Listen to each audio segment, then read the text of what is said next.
បាទសូមគោរពនឹងជំរាបសួរពុកម៉ែបងប្អូនទាំងអស់គ្នាទាំងបណ្ដាខ្ញុំនាំជុកនៅអត្ថបទសារព័ត៌មានអន្តរជាតិមួយសមត្ថកិច្ចបញ្ជូនលោកឌូទ័រតេតាមយន្តហោះដើម្បីកាត់ទោសនៅឡាអេបាទអញ្ចឹងពុកម៉ែបងប្អូនប្រហែលជាបានស្គាល់ហើយនៅប្រធានាធិបតីហ្វីលីពីនបាទដល់ល្បីល្បាញមួយរូបដែលខ្លាំងក្នុងការបង្ក្រាបអក្រិតជនជួញដូរគ្រឿងញៀនជាដោយសារតែទង្វើនៃការ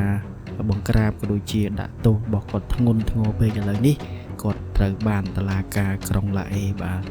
សម្រាប់ចាប់ខ្លួនឥឡូវនេះសូមតាមដានស្ដាប់នៅព័ត៌មានលំអិតទាំងអស់គ្នានៅទីបំផុតអតីតប្រធានាធិបតីហ្វីលីពីនលោកឌូទ័រតេត្រូវបានសមត្ថកិច្ចចាប់បញ្ជូនទាំងតក់ក្រហល់ទាំងយប់តាមជើងយន្តហោះពិសេសសម្ដៅទៅទីក្រុងឡាអេដើម្បីប្រគល់ឲ្យតុលាការព្រហ្មទណ្ឌអន្តរជាតិកាត់ទោសលោកស្រីសារ៉ាដែលជាកូនស្រីរបស់លោកបានបញ្ជាក់អំពីការបញ្ជូនទៅឡាអេនេះតាមរយៈសេចក្តីប្រកាសច្បាប់សំណុំរឿងនេះពាក់ព័ន្ធទៅនឹងការបាញ់សម្លាប់ជនសង្ស័យនៅក្នុងការជួញដូរគ្រឿងញៀនដែលគេសង្ស័យថាគាត់ជាអ្នកបញ្ជាអតីតប្រធានាធិបតីហ្វីលីពីនលោកឌូទ័រតេប្រកែកដាច់ខាតមិនព្រមឡើងយន្តហោះដើម្បីចាប់បញ្ជូនទៅកាត់ទោសនៅទីក្រុងឡាអេនោះទេ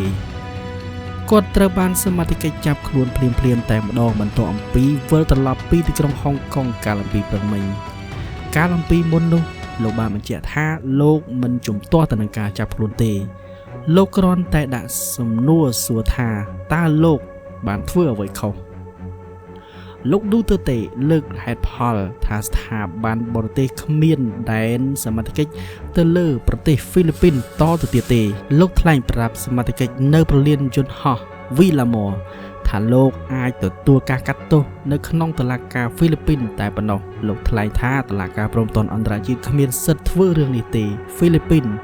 លែងជាភាគីហត្ថលេខីរបស់ ICC តទៅទៀតហើយលោកឌូទ័រតេថ្លែងថាលោកគឺជាពលរដ្ឋហ្វីលីពីនម្នាក់អ្នកទាំងអស់គ្នាក៏ជាពលរដ្ឋហ្វីលីពីនដូចគ្នាពួកគេគួរណាស់កាត់ទោសលោកនៅតុលាការហ្វីលីពីនប្រើប្រាស់ចៅក្រមហ្វីលីពីននិងរដ្ឋអាជ្ញាហ្វីលីពីនគិតត្រឹមម៉ោង 7 យប់ថ្ងៃអង្គារនេះពលគឺ10ម៉ោងក្រោយពីការចាប់ខ្លួនលោកឌូទ័រតេប្រកែកមិនព្រមឡើងយន្តហោះទៅទីក្រុងឡាអេនោះទេជួនកាលលោកបានលើកឡើងជាតលហិកថាការចាប់ខ្លួនលោកឡើងយន្តហោះ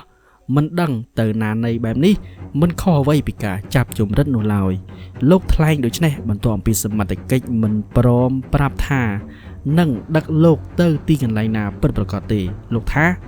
បើយករឿងនេះទៅតុលាការកំពូលសម្រេចតុលាការនឹងជំទាស់មិនឲ្យបញ្ជូនលោកទៅឡាអេទេសមត្ថកិច្ចបានប្រាប់លោកឌូទ័រតេថាគាត់អាចនាំយកមនុស្ស3នាក់ដែលគាត់ទុកចិត្តដើម្បីជិះយន្តហោះអមដំណើរទៅជាមួយលោកឌូទ័រតេបានប្រាប់ថាអ្នកដែលចង់អមដំណើរទៅជាមួយលោកនោះគឺមេធាវីប៉ុន្តែក្រុមគ្រួសាររបស់គាត់មិនបាច់ទៅជាមួយទេក្រោយមកគាត់ក៏បានប្រាប់ថាបើចង់ចាប់ខ្លួនគាត់បញ្ជូនទៅឡាអេត្រូវគិតសារឡើងវិញហេងសុយកូនស្រីរបស់គាត់អាចជាប់ឆ្នោតជាប្រធានាធិបតីអាណត្តិថ្មីក៏ថាបានកូនស្រីលោកឌូទ័រតេរិះគន់ការចាប់ខ្លួនឪពុករបស់លោកស្រីសារ៉ាដែលត្រូវជាកូនស្រីរបស់លោកឌូទ័រតេនិងជាប្រធានាធិបតីហ្វីលីពីនបាននិយាយរិះគន់ខ្លាំងៗចំពោះការចាប់ខ្លួននេះលោកស្រីបានចេញសេចក្តីថ្លែងការណ៍មួយចាត់ទុកថានេះជាការប្រមាថអធិបតេយ្យភាពជាតិរបស់ខ្លួនហើយជាការសោយចំអកឲ្យពលរដ្ឋហ្វីលីពីនគ្រប់រូបដែលមានជំនឿថាប្រទេសរបស់ខ្លួនមានឯករាជ្យភាពពិតប្រាកដលោកស្រីបានថ្លែងថានៅពេលលោកស្រីកំពុងតែសរសេរសេចក្តីថ្លែងការណ៍នេះឪពុករបស់លោកស្រីត្រូវបានគេចាប់បង្ខំដាក់យន្តហោះសម្ដៅទៅទីក្រុងឡាអេទាំងយប់គ្មានយុត្តិធម៌បន្តិចសោះនោះទេនេះជាការគៀបសង្កត់បំបិទមាត់ការតវ៉ានិងការធ្វើទុកបុកម្នេញទង្វើនេះជាការបង្ហាញប្រាប់ពិភពលោកថារដ្ឋាភិបាលមួយនេះចាំតែបោះបង់ចោលពលរដ្ឋរបស់ខ្លួនហើយនឹងក្បត់អធិបតេយ្យភាពរបស់ជាតិនិងតម្លៃជាតិលោកស្រីអះអាងថាក្រោយការចាប់ខ្លួននេះឪពុករបស់អ្នកស្រីត្រូវគេបំបិទសិទ្ធិគ្រប់យ៉ាងបើចឹងសូមបញ្ចប់នៅអត្ថបទសារព័ត៌មាននេះតែត្រឹមនេះសិនតើបងប្អូនជួយយ៉ាងណាអាចបញ្ចេញមតិនៅខាងក្រោមនេះបានបាទចឹងសូមបងប្អូនដែលមិនទាន់បានចុច Subscribe សូមចុច Subscribe ដើម្បីទទួលបានអត្ថបទផ្សេងៗទៀតបាទសូមអរគុណនិងសូមគោរពលា